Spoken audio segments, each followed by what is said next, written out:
আমি সবাইকে সাজেস্ট করবো এই লাইফটা শেয়ার করতে, প্রত্যেকটা বোনের কাছে, আমার যারা বোরখা পরে রিক্সায় বয়ফ্রেন্ড নিয়ে ঘুরতেছে তাদের জন্য। You must share this life to your family. আপনার মেয়েকে শেয়ার করবেন, আপনার বোনকে, আপনার আপা, আপনার খালা, আপনার ফুফিকে শেয়ার করবেন, ইভেন আপনার মাকে শেয়ার করা উচিত আপনার এই লাইফটা। কারণ আজকে কথা হবে বোনকে নিয়ে। কেমন লাগবে তোমার যখন আমি মদের বোতল হাতে করে রাস্তায় এক পাশে দাঁড়িয়ে মদ খাবো, জামশেদ মজুমদার যে ইসলামের কথা বলে, ওয়াজ করে, তোমার কাছে তোমার অনুভূতি কি হবে? হোয়াট, তোমার মন্তব্য কি হবে আমাকে নিয়ে? তুমি কি মন্তব্য করবা বলতে পারো? আচ্ছা, আমি কি এমন করবো তখন? মদ হারাম, তুমি বোরখা পরে, হিজাব পরে, নিকাব পরে, মানে অবাক লাগে তোমার পাশে বয়ফ্রেন্ড বসা, রাস্তা দিয়ে যাচ্ছ তুমি, এরপরে আমার ওই রাস্তার পাশে ফুল গাছ, ওই যে ফুল গাছটা কই, এই যে এখানে তো দেখলাম মাত্র, এই যে ফুল গাছ, এই যে ফুল গাছটা, সরি, এই যে ফুল গাছটা, এই ফুল গাছের ছবি তোমার বয়ফ্রেন্ড এই ফুল গাছের ছবি তুলবে তোমাকে নিয়ে, তুমি কি এনজয় করবা? আমার হাতে মদের বোতল দেখলে তোমার যেমন লাগবে, তুমি বোরখা পরার পর বয়ফ্রেন্ড পাশে বসালে আমার এমন লাগে। কারণ মদ হারাম, তোমার বয়ফ্রেন্ডও হারাম। আমি ওয়াচ করার পর মদের বোতল নিয়ে হাঁটলে যেমন এটা একটা ভণ্ডামি হবে, বোরখা পরে তুমি বয়ফ্রেন্ড নিয়ে হাঁটলে এরকম ভণ্ডামি লাগে আমার কাছে। And I'm really sorry about that. I have no soft words for you. আমার আফসোস হচ্ছে, তোমার জন্য আমার কোনো নরম কথা নাই, আমি দুঃখিত। আমি ওয়াজ করবো কি, আমার রাতে অনেক সময় ঘুম হয় না হাসতে হাসতে। আমার ঘরালে আমার কাছে হাসতেছে কোনো জিনিভূতে ধরলো নাকি? আমি বলেছি ওরে না, প্রশ্ন পড়েই হাসতেছি, আর মানে জবাব দিব কি বুঝতেছি না। এক বোন প্রশ্ন করেছে যে উনি হারাম রিলেশনে নাই, হারাম সম্পর্কে নাই। আপনার বিরক্ত হচ্ছেন না তো? আমাদের অধঃপতন, আমি যেগুলো বলতেছি সেগুলো কি আমাকে বলছে না যে মধ্যে প্রবলেম বলতে, আমি অনেক প্রবলেম বলতে পারবো না। যেগুলো আমার কাছে কেউ প্রশ্ন করছে ওইগুলো আমার কাছে প্রবলেম মনে হয়েছে, আমি ওগুলোতে বলতে পারবো নাকি? আচ্ছা, তো বললো যে আমি মাদ্রাসার ছাত্রী, আল্লাহকে অনেক ভয় পাই, কোনো হারাম সম্পর্কে জড়াই না, তবে একটা ছেলেকে আমি পছন্দ করি। ওকে, ওকে, লেট মি ফিনিশ। আমি দেখাবো আমার আইডিতে। আমি প্রথম কিছুদিন প্রশ্ন নাম কেটে দিয়ে প্রশ্নটাই স্ন্যাপশট করে ফেসবুকে পোস্ট করে দিতাম। পরে যারা প্রশ্ন করে তারা খুব খেপে গেল যে হ্যাঁ আপনার কাছে আমানত দিয়ে প্রশ্ন করছি। আমি ওদেরকে বোঝানোর চেষ্টা করলাম, ভাই এই প্রশ্ন যে আপনি করছেন আপনার নাম তো দেখা যাচ্ছে না, ছেলে নামে সেটাও দেখা যাচ্ছে না, শুধু প্রশ্নটুকু আছে, কে দিছে কেউ জানে না, রাইট? আপনি মাইন্ড করতেছেন, পরে চিন্তা করবেন না মাইন্ড যেহেতু করা না দিই। কারণ অনেকে ভাবতে পারে এগুলো হ্যাঁ সব প্রশ্ন কি আপনার কাছে আসে? হ্যাঁ আমার কাছে আসে ভাই, পিপল থেকে আমি লাভ গুরু ভাই, ওরা মনে করছে ভালোবাসে আত্মহত্যা করতে যাচ্ছে, এখন I can solve the problem, আমি এমন কিছু শিখাই দিব তার রাজি হয়ে যাবে সব। বুঝুন নাই এরকম ভাবে সে। এখন বললো যে আমি একটা ছেলেকে পছন্দ করি, যেহেতু বান, জাদু, টোনা হারাম। দেখেন কথা বলছেন, ওই মেয়ে কি প্রশ্ন করতেছে, যেহেতু বান মারা বা তাবিজ করা, জাদু করা হারাম, আমি কি ওই ছেলের মাকে ভালো মন্দ রান্না করা গিফট করে পাঠাই আর পাঠাইতে পারবো?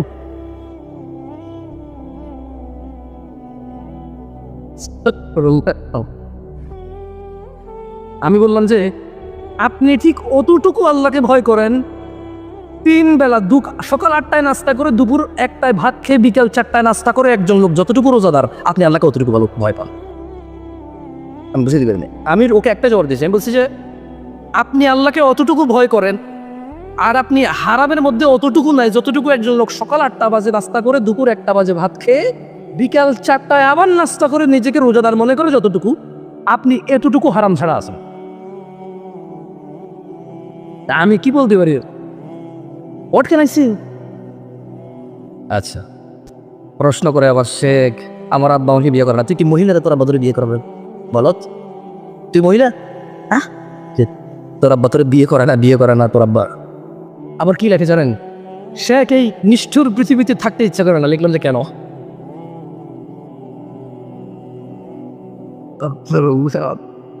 আমি আরো মাহফিল না, বুঝছেন কি কমিটা চিন্তা করি, দেখলাম যে আপনারা এনজয় করতেছেন। এগুলো যদি আমি গেলে বুঝে থাকি, আমার মেসেঞ্জারে এভরিডে অন্তত 150-200 মেসেজ পেন্ডিং থাকে, বেশিরভাগ পোলা পাই, মানে ডিফারেন্ট ইস্যু নিয়ে কথা বলে। আমার অনেক সময় অবাক লাগে, এই তাহলে এটাও তুই মনে করতেছ যে তোর দোষ না, মানে এটাও মানুষের দোষ। যেমন বললো যে নিষ্ঠুর পৃথিবীতে থাকতে ইচ্ছে করে না, তা আমি রিপ্লাই দিই নেই। ধরেন 2 দিন পর আবার লিখলো আমি খুব আপসেট, আপনি কি রিপ্লাই দিবেন ভাই? আমি রিপ্লাই দিলাম না, কারণ ও আমার কিছুই জিজ্ঞেস করে নাই। কিছু জিজ্ঞেস করছে? ও ও বলছে নিষ্ঠুর পৃথিবীতে থাকতে ইচ্ছা করে, আমার কি রিপ্লাই দেবো, তো কিছু জিজ্ঞেস করে না আমার। এরপর বলতেছে যে রিপ্লাই দেন, তো তুমি কিছু জিজ্ঞেস করো তারপর রিপ্লাই দেই। আমি কি রিপ্লাই দিব, বলছে রিপ্লাই দেন, রিপ্লাই দিবেন না দেন প্লিজ, আপনাকে অনেকবার মেসেজ দিচ্ছি, জরুরি কথা আছে। তা ভাই তুমি কিছু জিজ্ঞেসই করো নাই আমাকে, কিছু রিপ্লাই দিব, আমি তো জানি না কি রিপ্লাই দিতে হবে। ধরেন একবার বললাম যে কেন তোমার নিষ্ঠুর পৃথিবীতে থাকতে ইচ্ছা করতেছে না কেন, বলো যে চতুর্দিকে গাফেল দিন বিরোধী লোকজন। কেন, বলো যে জেনাকে সহজ করে বিয়েকে কঠিন করেছে। আমি বললাম তোমার কি হয়েছে সেটা বলো। বলো যে জানেন শেখ, আমি একটা মেয়েকে পছন্দ করি, খুবই ধার্মিকা, খুবই ভালো। কি হয়েছে, বলো যে ও বোরখা পরে, 5 ওয়াক্ত নামাজ পড়ে, আমি সবসময় খোঁজ খবর রাখি, বেড়াইতে কোনো দিকে যায় না, সবসময় আমার ছত্রছায়া আছে, আমি কোরআন শিখতেও বলেছি ওকে। এইরকম একটা মেয়ে আমি পছন্দ করেছি। এখন আমার আব্বাকে আমি বলেছি বিয়ে করার বিষয়ে, আব্বা বলছে যে তোর বড় ভাই ওখানে বিয়ে করে নিবা, তোর এখনো বয়স 17, 18 বা 19, 20, আর এখন আর একটু পরে। তা আমি ওরা বললাম যে তোমার প্রেমিকের বিয়ে ঠিক হয়েছে ঠিক না, বলো যে হ্যাঁ সে এখন অন্য জায়গায় বিয়ে গেছে। বলা যে যদি ধরো ওর বিয়ে ঠিক না তাহলে তোমার সেক্ষেত্রে প্রয়োজন হতো না, ফতোয়ার দরকার হতো না, আরও কিছুদিন কন্টিনিউ করতে পারতা। এখন প্রবলেম হচ্ছে যে ও বলতেছে বিয়ে করবা কিনা, বললে আমার বিয়ে যাচ্ছে, এখন তো তুমি পাগলামি শুরু করেছো, কারণ নাহলে এই মেয়ে আর পাচ্ছ না তুমি। তো দেখেন ও যে প্রেম করে ও কিন্তু অধার্মিক না, ওর বাপ সরে বিয়ে করাইতেছে, ওর বাবা ধার্মিক। কি তোমাদের প্রবলেম আছে না ভাই? একটা ছোট্ট একটা কথা বলে বক্তব্য চলে যাই, অনেক কথা বলছি, আল্লাহ মাফ করবে, আস্তাগফিরুল্লাহ, অযথা কথা হয়ে গেল কিনা জানি না। তারপর এখান থেকে কিছু লার্নিং তো আছে না, এগুলো কিন্তু আমাদের প্রবলেম, এগুলো কি আমাদের এবার অপরাধ মনে করি না, আর অপরাধের মধ্যে পড়ে না। গান বাজনা, প্রেম প্রীতি, মেয়েদের সাথে দেখা করা, হাতে হাত ধরে হাঁটা, ভিডিও কলে কথা বলা, this are not anymore sins. এগুলো আর মানুষ আর গুনাহের মধ্যে গণেই না এগুলোকে, কেমন? অথচ এগুলো পৃথিবী ধ্বংস হওয়ার মতো অপরাধ। তো একটা যুবক ইসলামের কোন জায়গাটা ভালোবাসে জানেন? সবচেয়ে বেশি ভালোবাসে কোন জায়গাটা জানেন? বিয়ে। ইসলামে বলেছে বিয়ে অর্ধেক দিন, দ্রুত বিয়ে করো। যুবকের কাছে ইসলামের সমস্ত বিধানের মধ্যে এই বিধানটা সবচেয়ে প্রিয়। একজন বিবাহিত পুরুষের কাছে ইসলামের কোন বিধানটা প্রিয় জানেন? ইসলাম আল্লাহ বলেছে যে তোমরা বিয়ে করো 2টি 2টি, 3টি 3টি, 4টি 4টি, অথবা সামর্থ্য না থাকলে 1টি। বিবাহিত পুরুষের কাছে ইসলামের সবচেয়ে দারুণ বিধান হচ্ছে একের অধিক বিয়ে করা। আপনি দেখেন না কত মহিলা স্বামী পাবে না পরে তাহলে যদি বিয়ে না করে, বুড়া মানুষ চায় না ভাই। দেখেন মহিলাগুলো কত জালেম, আল্লাহর বিধানের বিরুদ্ধে চলে গেছে। এই হচ্ছে বিবাহিত পুরুষের মানে সবচেয়ে ফেভারিট দিন। এবার আসেন মহিলার ফেভারিট দিনের মধ্যে আসেন। এই দেশের মহিলারা বা এই দেশের মেয়েরা প্রথমে বিয়ে করা ছাড়া একটা ছেলের সাথে সম্পর্ক করে না? এবং 1 বছর, 2 বছর, 3 বছর, 4 বছর, 5 বছর, 6 বছর, 7, 8, 9, 10 বছরও করে না? এরপর বিয়ে করে। এই যে সে বিয়ে ছাড়া 10 বছর এর সাথে সম্পর্ক করছে, এই পুরুষকে কি দুশ্চরিত্র মনে করছে? একে খারাপ মনে করছে? চরিত্রহীন, জেনাকারী মনে করেন? এই তো এবারে ধরেন এই মহিলার এই পুরুষের সাথে বিয়ে হয়েছে, বিয়ে হওয়ার পরে এই পুরুষ আরেকটা মেয়েকে বিয়ে না করে কথা বলতেছে, এখন বলবো যে দুশ্চরিত্র। কে রে, তোকে বিয়ে না করে 10 বছর কথা বলা যায়, চরিত্রহীন হয় না? আরেকজনকে বিয়ে না করে ওর সাথে 10 বছর কথা বললে প্রবলেম কোথায়? থিংস আর সেম, বিকজ পুরুষ তো একের অধিক বিবাহ করার ওর অনুমতি আছে তৌফিক অনুযায়ী। কি অনুযায়ী? ওকে ওকে ওকে বোন, তোমার স্বামী তৌফিক নেই, কারো স্বামী তো তৌফিক আছে না? এখন তোমার সাথে সে বিয়ে না করে কথা বলতে পারলো 10 বছর, তুমি ওকে জেনাকারী আর দুশ্চরিত্র মনে করলো না? আরেকটা মেয়েকে বিয়ে না করে কথা বললে হোয়াট ইজ ইউর প্রবলেম? সে তো একের অধিক ওয়াইফ রাখতে পারে, ওকে বিয়ে করে ফেলতো 10 বছর পরে, সবটা কোথায়? ঠিক লড়াই দুশ্চরিত্র ঠিক। ও ভাবছে যে ওর আগের 10 বছরের কথা আমি ভালো বলছি ওদের। আমি মূলত বুঝে দিয়েছি তোমার এই স্বামী 10টা বছর ওকে চরিত্রহীন জেনেই তুমি গ্রহণ করেছো, এখন এর থেকে কি আশা করো? আর এই চরিত্রহীন পুরুষ বিয়ে না করে মেয়েদের সাথে কথা বলার অভ্যাস, ওর আদব, ওর ফিতরত, ও বিবাহ বহির্ভূত সম্পর্ক করবে। এখন তোমার কমপ্লেন কেন? তুমি তো আগেই জানতা বিয়ের আগে তোমার সাথে তোর জানার সম্পর্ক ছিল। আর মেয়েদের আরেকটা ফেভারিট ধর্ম বলি, একজন পুরুষ যত খারাপ হোক জীবনে কেউ বিচার দিবে না। যেমন ঘুষখোর কেউ বিচার দেয়, সুদখোর কেউ বিচার দেয়, চিটার, বাটপার, ধোকাবাজ বিচার দেয় না তো। সিগারেট খায় দেয়। কিছু কিছু মহিলার স্বামীর স্বাস্থ্যের চিন্তা করে দেয়, গুণা চিন্তা করে না। কি চিন্তা করে দেয়? স্বাস্থ্যের চিন্তা করে। এবার আসেন এই স্বামীটা একটা মেয়ের সাথে কথা বলে, এবার আল্লাহ তোর দুলা হয়তো এসে সে এসে আনছে, তার এসে আরে কোন জায়গায় ফালাই দিল, মা বাবা সাগরে ফালাই দিল, ঠাই পাইতেছি না, 2 পা একসাথে দিয়ে নামে গেছি। পা দুই নৌকায় দিয়ে দিয়েছি, কত কথা কত ঝামেলা, স্বামীর সাথে কথা নাই, বাপের বাড়ি চলে যাচ্ছে, ছেলেকে বলছে তোর বাপেটা দুশ্চরিত্র, ছেলে যদি একটু বেশি কানতেছে কিছুর জন্য তার পড়াশ করে থাম করে মারবো, বলছে চরিত্রহীন ছেলে তো ভালো হবে না, অমানুষের ছেলে অমানুষ। দেখেন ঘুষ ঘুষ খেয়েছে ওর কোনো প্রবলেম হয় নাই, সুদ খেয়েছে ওর প্রবলেম হয় নাই, কেন? ওর স্বামীর বেতন হচ্ছে 30,000 টাকা সরকারি অফিসারের অফিস, ওর স্বামী জমি কিনে, জায়গা কিনে, বিল্ডিং কিনে, গাড়ি কিনে, শ্বশুর বাড়ির সালারিতে 20 লাখ হাওলাত, সমুদ্রেতে 5 লাখ হাওলাত, নিজের ভাইরে 2 লাখ 4 লাখ টাকা দেয়, ভাতিজাকে বিদেশ পাঠায়, কারো কোনো প্রবলেম আছে? ও শুধু যদি খালি কোনো মহিলার সাথে ধরা পড়ে তাহলে এটাই হলো ওর অপরাধ। এদেশে বউদের কাছে স্বামী অন্য মহিলার সাথে কথা বলে, এই অপরাধ ছাড়ার কোনো অপরাধী অপরাধ মনে হয় না। এমন মেয়েদের স্বামীরা কেমন ভালো হবে যে মেয়েরা তো নিম্ন মন মানসিকতা। যাক, আমরা আলোচনার বিষয়ে চলে যেটা বলছিলাম 15-20 মিনিট।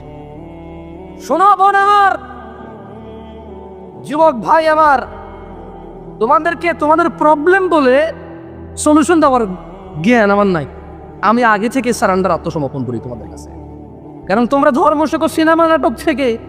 সিনেমার নায়ক এখানে আল্লাহ ঝুলায়, তুমিও ঝুলাও। সিনেমার নায়ক প্রেমিকাকে প্রেম করে প্রস্তাব দিলেন, না মানলে মাজারে যাইয়া টুপি পয়রা বলে আল্লাহ তোমার কাছে কোনোদিন কিছু চাইনি, এই প্রথম তারা চাইতেছি, তুমি দাও, তুমি ওগুলা করো। আমি বলাই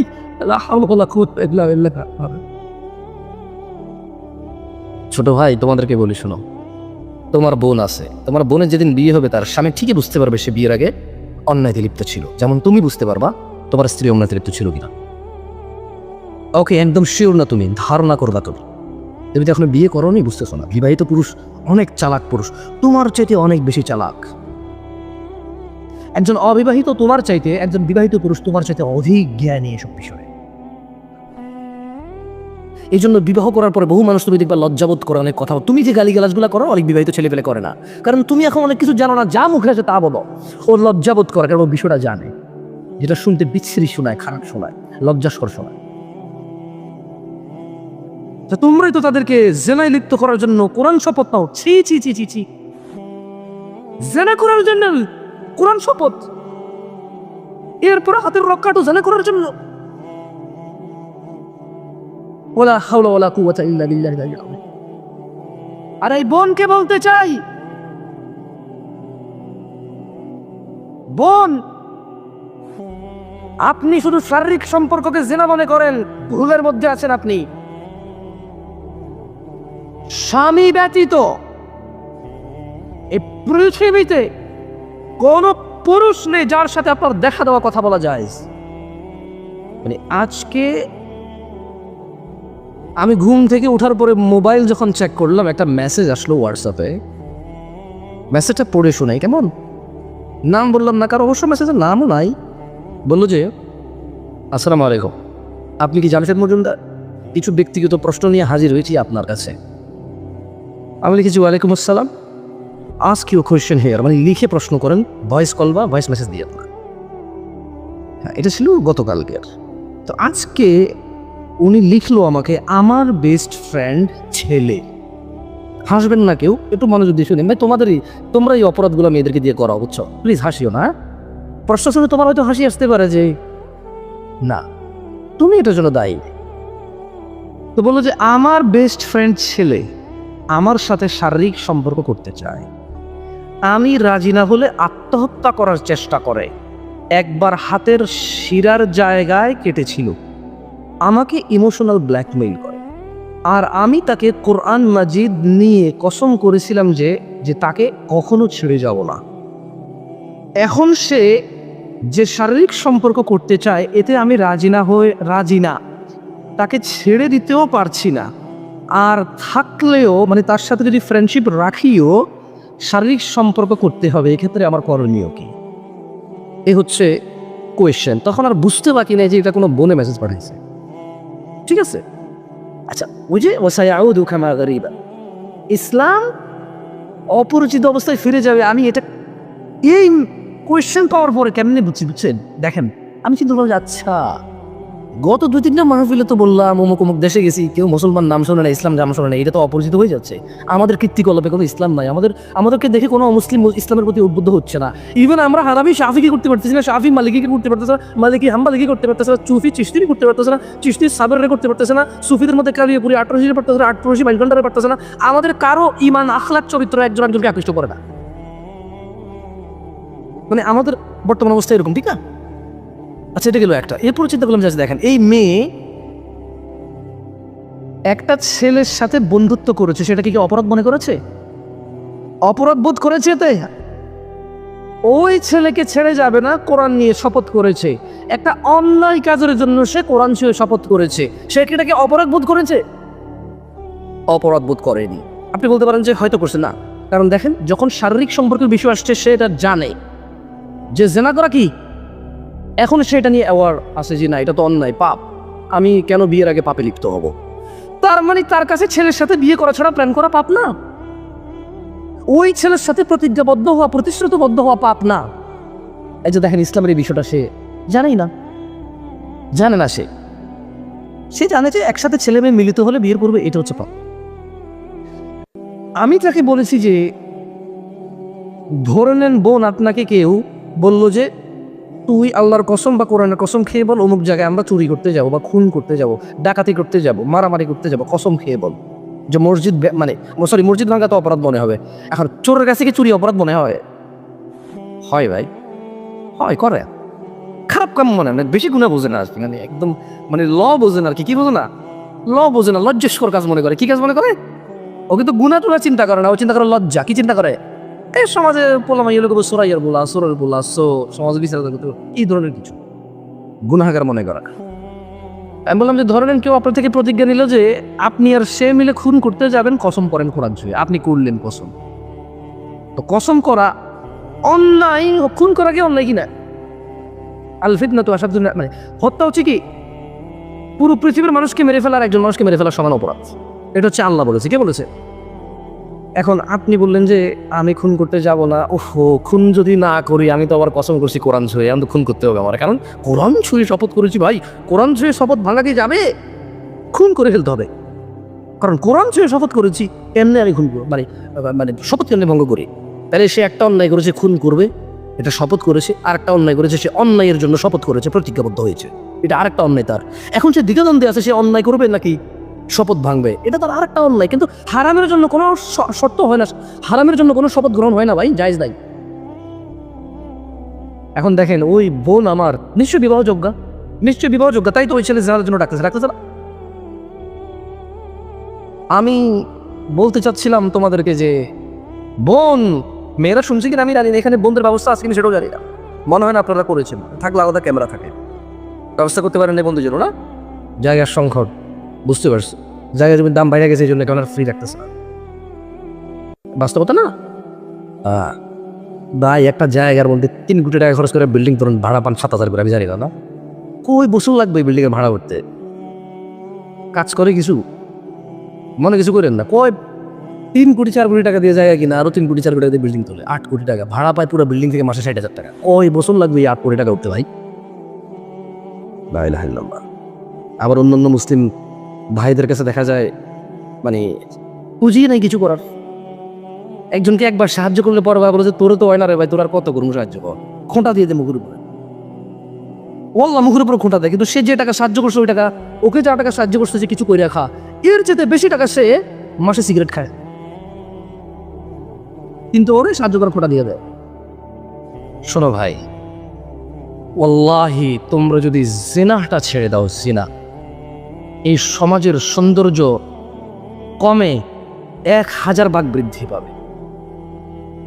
তোমরা যদি শুধু জিনার পাপটাকে ছেড়ে দাও, তোমাদের এই সামাজিক প্রবলেম, তোমাদের এই অর্থনীতির ধস, তোমাদের এই দরিদ্রতা, তোমাদের উপরে এই কষ্ট, এই পরীক্ষা আল্লাহর পক্ষ থেকে, এগুলো অনেক কিছু সলিউশন হয়ে যাবে। কারণ সিনেমা নাটককে, এই যে দেখেন আঙ্গুল, আপনারা বলছেন যুবক নিয়ে কথা বলতে, এই যে কোনার দোকানের যে চায়ের দোকানটা আছে, কোনা, এই যে কোনা আছে না একটা, এখানে যে নাচ গান চলে, শুধু কি জোয়ান লোকে বসে থাকে? ঘরের ভিতরে যে ইন্ডিয়ান আর বাংলা সিরিয়াল চলে, ওখানে কি শুধু মেয়েটাই দেখে নাকি মেয়ের মা দাদি নানিও দেখে বসে বসে? এটাকে কি কেউ অপরাধ মনে করে?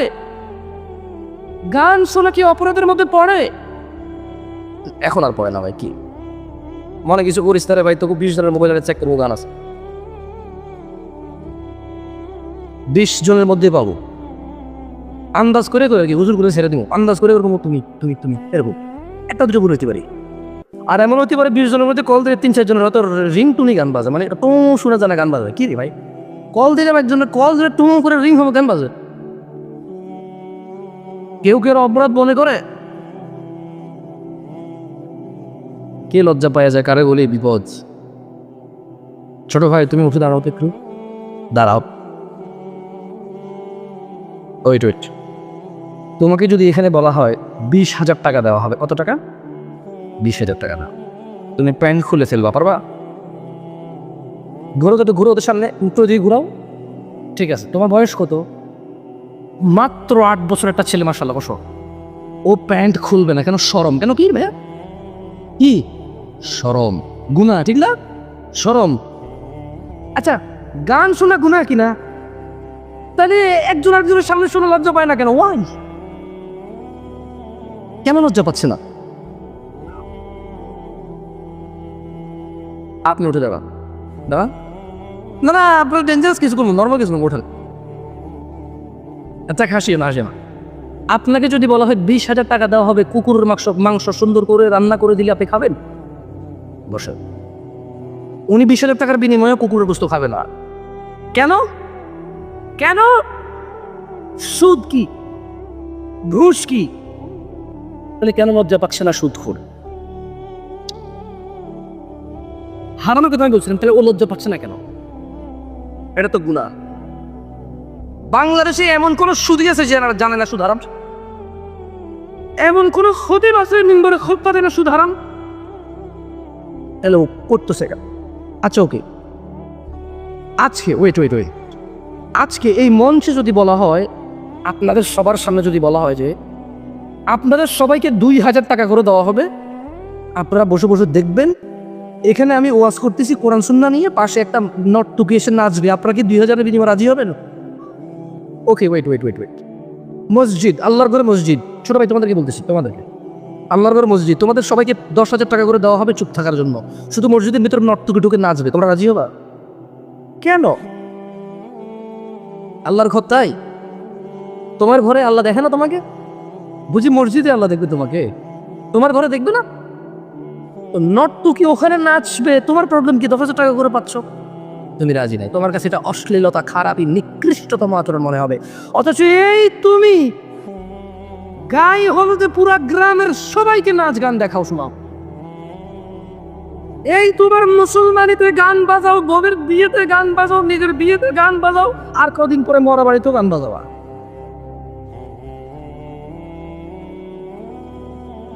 লজ্জা তো পাও না? পাও। অনেক কথা বলে ফেলছি, আর 10 থেকে 15 মিনিট বা 20 মিনিট যে বিষয় আলোচনা করবো সেই বিষয়ে আলোচনা করে চলে যাবো, তুমি দেখো তোমার কোনো কাজে আসে কিনা। তবে তোমাকে একটা কথা বলে রাখি, তোমার যদি জেনার প্রবলেম সলভ করতে পারো, জেনার প্রবলেম, তোমার সম্মান আজকের দিনের থেকে 1000 গুণ বৃদ্ধি পাবে। যদি জেনার প্রবলেম সলভ করতে পারো, তোমার 1000 গুনাহের দরজা বন্ধ হবে। জেনা এমন এক অপরাধ, সমস্ত অপরাধের দরজা খুলে দেয়। জেনা এমন এক অপরাধ, সমস্ত অপরাধকে নির্লজ্জতায় পরিণত করে, এটার অপরাধ মনে হয় না। বোন আমার, খবরদার, এই ছেলের বয়স মাত্র 16 বছর, তোমার বয়স মাত্র 13 বছর। খবরদার, তুমি এর সাথে এই জেনা ব্যভিচারের নাম করো, নতুন নাম, প্রেমের নাম দিয়ে তুমি এর সাথে জেনা লিপ্ত হয় না। এ তোমাকে বিয়ে করতে পারে নাই, এর বড় ভাই তোমার বোনকে বিয়ে করতে পারে নাই, তোমার বোনের বিয়ে হয়েছে, বোনের বাচ্চা হয়েছে, ওই বাচ্চা বিয়ে যোগ্য হয়েছে, তারপরে যে ও বিয়ে করতে পারছে। ও তো পরিষদ করে, ওর বাপ তোকে অন্য খোকা মনে করে, 30-এর আগে বিয়ে দিবে না ওরে। ও তো নির্লজ্জ ছেলে, ও তো বেকার, ও তো অপদার্থ, গর্ধব একটা, যে 25 বছর বয়স মনে করে আমি কি করবো, আব্বা কিছু রেখে যায় নাই, আমি কি করবো, আব্বা কিছু দিয়ে যায় নাই। এমন ছেলের সাথে তুমি জেনা লিপ্ত হো, যে অপদার্থ। বোন, তোমার কাছে কেমন লাগবে যখন জামশেদ মজুমদার মুসলমান, দাড়ি টুপি বড় একটা পাঞ্জাবি গায়ে দিয়ে মদের বোতল হাতে নিয়ে রাস্তায় হেঁটে হেঁটে মদ খাবে, তখন জামশেদ মজুমদারকে তোমার কেমন লাগবে? যে কিনা ইসলামের কথা বলে বেড়ায়, দাওয়াতি কাজ করে, মানুষকে আল্লাহর দিকে ডাকে, হাতের মধ্যে মদের বোতল নিয়ে যখন রাস্তায় এখানে ওখানে দাঁড়িয়ে খাবে, তোমার কাছে কেমন লাগবে? প্রতিক্রিয়া কি হবে তোমার? আমাকে নিয়ে তোমার মন্তব্য কি হবে বলতে পারো? আমি সবাইকে সাজেস্ট করবো এই লাইফটা শেয়ার করতে, প্রত্যেকটা বোনের কাছে আমার, যারা বোরখা পরে রিক্সায় বয়ফ্রেন্ড নিয়ে ঘুরতেছে তাদের জন্য। You must share this life to your family. আপনার মেয়েকে শেয়ার করবেন, আপনার বোনকে, আপনার আপা, আপনার খালা, আপনার ফুফিকে শেয়ার করবেন, ইভেন আপনার মাকে শেয়ার করা উচিত আপনার এই লাইফটা। কারণ আজকে কথা হবে বোনকে নিয়ে। কেমন লাগবে তোমার যখন আমি মদের বোতল হাতে করে রাস্তায় এক পাশে দাঁড়িয়ে মদ খাবো? জামশেদ মজুমদার যে ইসলামের কথা বলে, ওয়াজ করে, তোমার কাছে তোমার অনুভূতি কি হবে? হোয়াট, তোমার মন্তব্য কি হবে আমাকে নিয়ে? তুমি কি মন্তব্য করবা বলতে পারো? আচ্ছা, আমি কি এমন করবো তখন? মদ হারাম, তুমি বোরখা পরে, হিজাব পরে, নিকাব পরে, মানে অবাক লাগে তোমার পাশে বয়ফ্রেন্ড বসা, রাস্তা দিয়ে যাচ্ছ তুমি, এরপরে আমার রাস্তার পাশে ফুল গাছ, ওই যে ফুল গাছটা কই, এই যে এখানে তো দেখলাম মাত্র, এই যে ফুল গাছ, এই যে ফুল গাছটা, সরি, এই যে ফুল গাছটা, এই ফুল গাছের ছবি তোমার বয়ফ্রেন্ড এই ফুল গাছের ছবি তুলবে তোমাকে নিয়ে, তুমি কি এনজয় করবা? আমার হাতে মদের বোতল দেখলে তোমার যেমন লাগবে, তুমি বোরখা পরার পর বয়ফ্রেন্ড পাশে বসালে আমার এমন লাগে। কারণ মদ হারাম, তোমার বয়ফ্রেন্ডও হারাম। আমি ওয়াজ করার পর মদের বোতল নিয়ে হাঁটলে যেমন এটা একটা ভণ্ডামি হবে, বোরখা পরে তুমি বয়ফ্রেন্ড নিয়ে হাঁটলে এরকম ভণ্ডামি লাগে আমার কাছে। And I'm really sorry about that. I have no soft words for you. আমার আফসোস হচ্ছে, তোমার জন্য আমার কোনো নরম কথা নাই, আমি দুঃখিত। I'm very sorry. Jamshed Majumdar মদের বোতল হাতে নিয়ে যদি রাস্তার সামনে মদ খায়, ওয়াজ করার পর তোমার যেমন লাগে, তুমি বোরখা পরে বয়ফ্রেন্ড রিক্সায় নিয়ে বয়ফ্রেন্ডের হাতে হাত ধরে রাস্তাঘাটে ঘুরে বেড়াও, ফুল নিয়ে, ফুল দাও, ফুল নাও, জামশেদ মজুমদারের তখন এমন লাগে। কারণ জামশেদ মজুমদারের হাতে মদের বোতল যতটা হারাম, বোরখা পরে মুসলিম সেজে, মুসলিমা সেজে, পর্দাসীন সেজে, অবিবাহিত হয়ে বয়ফ্রেন্ড নিয়ে তোমার রাস্তাঘাটে হাঁটায়, এর চেয়ে অনেক বেশি বেশি বেশি বেশি হারাম। তোমাকে নিয়ে আমার মন্তব্য এমনটাই। আমি দুঃখিত, I don't have any soft words for you. Though তোমরা বলো ইসলাম এত কঠিন না, অনেক সহজ। কার জন্য সহজ? কার জন্য সহজ ইসলাম? ইসলাম সহজ, 5 ওয়াক্ত নামাজ পড়া কঠিন কিছু না। মেয়ে বোরখা পরে থাকবে, নিজেকে কভার করবে, কঠিন কিছু না। ছেলে নিচের দিকে তাকিয়ে চলবে, মেয়ের দিকে তাকাবে না, কঠিন কিছু না। দোজ আর দ্য মানে ইজি থিংস। লস নাই কারো, এতে কল্যাণ আছে। তোমাকে আমি কি বলি বলো? ছোট ভাই আমার, জামশেদ মজুমদারের হাতে মদের বোতল দেখে তোমার যেমন লাগবে, তুমি বিবাহ করো নাই, তোমার পাশে বোরখা পরা মেয়ে নিয়ে তুমি প্রেমিকা নিয়ে ঘুরো, জামশেদ মজুমদারের কখন এমন লাগে? আমি সরি, তোমরা আমাকে ভালোবাসো বলে আমি কথা বলি, আদারওয়াইজ আমার বলার দরকার ছিল না। তোর লজ্জা কোথায় চলে গেল ভাই? এমন না যে এদেশের মানুষ ফেসবুকে ওই সিনেমা নাটকের কোনো ছোট অংশ আসলে দেখে না, এরকম মানুষ কমই আছে। এদেশের কম মানুষ আছে যারা গান বাজনা জানে না, মুখস্থ পারে না 2-4 কলি, 2-4 লাইন। কিন্তু লজ্জা শরমে কেউ হয়তো যখন গোপনে একা থাকে, আর কেউ নির্লজ্জ হয়ে প্রকাশ্যে সবার সামনে এটা করে। বলো, এদেশের যত আলেম ওলামারা আছে যারা ধর্ম প্রচারক, তারা যদি মদ অথবা সিগারেট দাঁড়িয়ে রেখে সিগারেট টানা শুরু করে রাস্তায়, তোমার কেমন লাগবে? তোমার মন্তব্য কি হবে তাকে নিয়ে? ভণ্ড ছাড়া তুমি এর বেশি কিছু বলবা তাকে? তোমার কি এটা ভণ্ডামি না? মুখে দাঁড়িয়ে আছে প্রেমিকা নিয়ে ঘোরো, এটা কি তোমার ভণ্ডামির সর্বনিম্ন স্তর নয় যে তুমি বোরখা পরে বয়ফ্রেন্ড নিয়ে ঘোরো? এটা কি তোমার তোমার সর্বনিম্ন ভণ্ডামি না যে তুমি কোরআন ছুঁয়ে তোমার জানার পার্টনারকে বলো তোমাকে যাতে না ছেড়ে যায়? এটা কি তোমার ধর্মীয় ভণ্ডামি নয় যে তুমি প্রেম করো এই জন্য, জেনা করো এই জন্য কারণ তোমাকে বিয়ে করবে বলেছে? এটা কি তোমার ভণ্ডামি নয় তুমি জামশেদ মজুমদারকে প্রশ্ন করো যে ও আমাকে বিয়ে করবে বলে এক জায়গায় নিয়ে গেছে, ওর সাথে আমার সব হয়ে গেছে, এখনো আমাকে বিয়ে করতেছে না, ওর কি গুনাহ হবে আমাকে ছাড়লে? তোমার নিজের গুনার চিন্তা নাই বোন?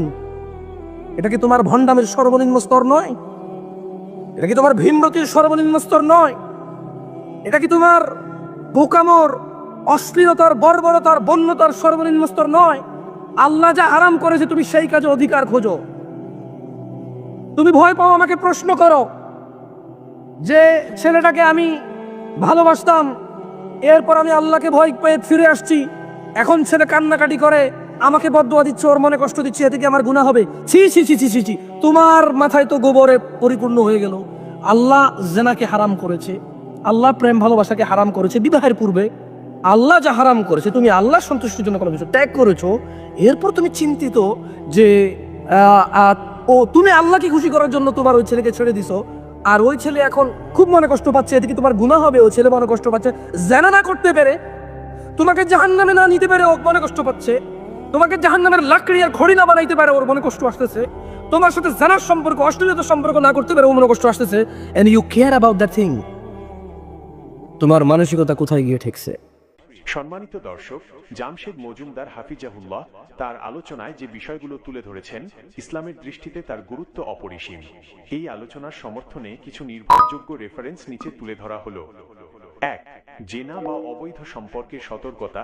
পবিত্র কুরআনের সূরা আল ইসরা এর 32 নম্বর আয়াতে আল্লাহ সুবহানাহু ওয়া তাআলা ইরশাদ করেছেন, তারা চিহ্ন আর তোমরা জেনার কাছেও যেও না, নিশ্চয়ই এটি একটি অশ্লীল কাজ এবং মন্দ পথ। 2. দৃষ্টির হেফাজত। সূরা আন-নূরের 30 নম্বর আয়াতে মুমিন পুরুষদের এবং 31 নম্বর আয়াতে মুমিন নারীদের নির্দেশ দেওয়া হয়েছে যেন তারা তাদের দৃষ্টিকে অবনত রাখে এবং তাদের লজ্জাস্থানের হেফাজত করে। 3. বিয়ের গুরুত্ব। আমাদের প্রিয় নবী হযরত মুহাম্মদ সাল্লাল্লাহু আলাইহি ওয়াসাল্লাম বলেছেন, তারা চিহ্ন যখন কোনো বান্দা বিয়ে করে তখন সে তার অর্ধেক দিন পূর্ণ করে, অতএব বাকি অর্ধেকের জন্য সে যেন আল্লাহকে ভয় করে। তারা চিহ্ন। রেফারেন্স বায়হাকি, মিশকাত শরীফ, হাদিস নম্বর 3096। 4. হারামের কসম বা শপথ। মনে রাখবেন, কোনো গুনাহের কাজের জন্য কসম বা শপথ